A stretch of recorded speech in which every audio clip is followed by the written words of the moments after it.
jogador que não quer pensar.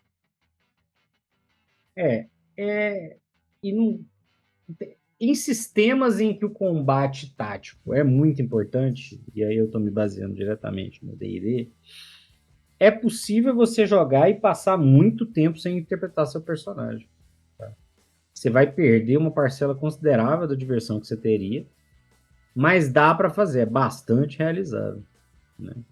O problema é justamente com jogadores que, percebendo isso, entendem que personagens cujo foco mecânico seja o combate, ou seja, os combatentes, não podem, não devem ou não precisam ter dimensões interpretativas interessantes.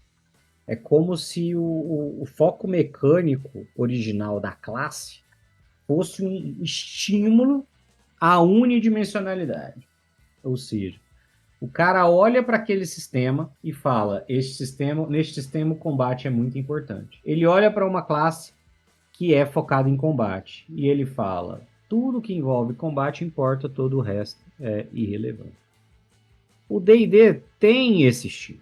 O D&D tem ele dá um empurrãozinho, tá? E o problema é assim, esse tipo de postura é mais compreensível em jogadores inexperientes, justamente porque é uma postura que cria uma zona de segurança, né? Você jogar com um personagem raso, um personagem unidimensional, é muito mais fácil, entendeu? E aí a solução mais fácil pode ser tentadora para quem está começando. Faz sentido. Você não quer começar pelo mais difícil. Você quer aprender pelo jeito mais fácil e depois você progride porque é mais difícil. Isso é em qualquer coisa. Então, eu não julgo muito quem se enquadra neste caso, em quem é assim porque é um jogador inexperiente. Quando é que eu julgo? É quando isso persiste e entra em outros espectros problemáticos. O combeiro é um exemplo. O combeiro é o cara que olha para o personagem e fala: eu vou sacrificar a interpretação em prol de ganhos mecânicos. O Minimax é isso. É o cara que resolve, é o cara do dump stat, é o cara do não preciso ter habilidades que não sejam relativas à minha classe, é o cara que faz a ficha primeiro e depois pensa numa história que se adequa à ficha. É esse tipo de postura. Exatamente. Que é o tipo de coisa que você espera de um peba, de um jogador novato. Você não espera de alguém que seja mais experiente. Você espera que a pessoa progrida além disso e entenda que é um sistema de interpretação de personagens, não é um sistema de rolagem de dados. Não é um jogo para rolar dados, senão você pode jogar tabuleiro e aí foda-se a história do seu personagem. Então, eu acho que até o enfraquecimento mecânico deliberado do personagem combatente é um caminho muito interessante de seguir. Eu sempre recomendo isso. Se você já joga D&D, por exemplo, há um tempo, eu vou te recomendar fazer isso. Você deliberadamente sacrificar elementos que seriam relevantes em combate para o seu personagem em prol de elementos distintos que criem camadas para aquele personagem. Então, eu tenho um guerreiro. Né? O MH tá falando de lacuna criativa. É mais ou menos nessa linha. Eu tenho um guerreiro. Este guerreiro, ele, em tese, ele não é só um guerreiro. Ele é uma pessoa. Ele tem outros papéis sociais. Não, mas ele é muito focado em ser um guerreiro. Mas ele é muito focado em ser um guerreiro e dentro dessa vida dele como guerreiro, ele faz outras coisas. Ele tem hobbies? Não, o hobby dele é matar pessoas. Ele tem amigos?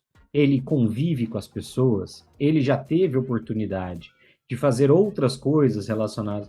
Porque isso é um ponto importante de você pensar sobre o seu personagem. E esse é o tipo de pergunta que você faz quando você está pensando no seu personagem pelo lado da história primeiro.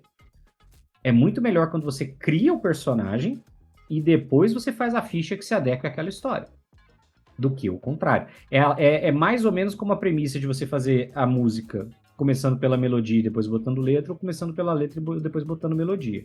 Na música, tem pouca diferença. Ou há quem diga que um é mais difícil que o outro e um é mais artístico que o outro. Aqui faz muita diferença. Você começar pela ficha e depois ir para a história, eu sempre acho que isso é um pretexto para você focar em mecânica e ignorar a história. Eu acho que você tem que começar pela história. E aí, esse é um ponto que eu sugiro sempre, é abrir mão deliberadamente de perícias úteis em combate para obter perícias de conhecimento que façam sentido com a história do personagem. Porque isso vai criar possibilidades muito interessantes de jogo e muito interessantes de interpretação. Eu não vou nem levar para o lado de interpretação, vou levar para o lado de mecânica de jogo também. Por causa do seguinte: temos o nosso bom e velho argumento. Turno do mago. Chegou a vez do mago, o mago tá lá, tendo que ler tudo, tendo que estudar o que ele vai usar, vendo os efeitos do que ele tem que fazer, acompanhando tudo que ele vai fazer, se ele tem componente, se ele tem espaço, se ele tem distância, se ele tem recurso, se ele vai pegar alguém, se ele vai ter alguma coisa com mais vantagem ou não.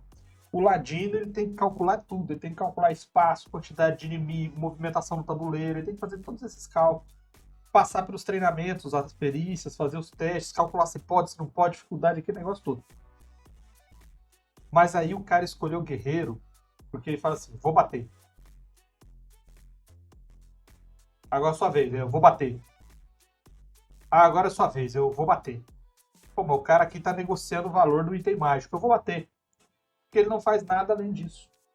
A única coisa que o cara tem em vista quando ele cria um guerreiro desse tipo, um combatente desse tipo, é o combate em si. Ele não quer pensar, ele não quer fazer resolução de problema, ele não quer fazer o roleplay, ele não quer fazer nada, a não ser descer o sarrafo nos outros. Então a gente vê muito isso naquele jogador que arruma briga na taverna, no meio da cidade, começa a incentivar o ladino a fazer besteira só para sair confusão do negócio. É o cara que colocou 4 a inteligência do bárbaro só pra ver o pau quebrar. E isso daí estraga muito a história, tá? Porque os personagens, assim, quando o personagem é muito extremo, ele puxa a narrativa pra ele, tá? Então, quando o personagem é muito poderoso, normalmente ele é tido como escolhido, ninguém é igual a ele. Então, ele puxa a narrativa. Você não vai fazer pro clérigo que tá alinhado, tá ali certinho. É o seu personagem guerreiro, é o seu personagem bárbaro é bom, né? Bárbaro, é o seu personagem paladino que tá muito acima, tá combado, é o que vai chamar a atenção, porque você destoa. É aquele cara que não interpreta, fica sempre calado. Aí a primeira coisa que acontece é que alguém olha torto, ele já vai pro combate. Então volta-se toda a ação. Não depende mais da interpretação, do planejamento, da socialização, do trabalho em equipe. Os caras estão tentando pegar uma informação ali, tentar conversar com alguém, tentar convencer alguém, até o bárbaro levantar o machado e dane-se todo o planejamento. Leroy Jenkins, né? Acabou com tudo. Você não tem mais planejamento, virou a história em função da brigaiada do combatente. Então isso é bem chato, cara. Não façam isso.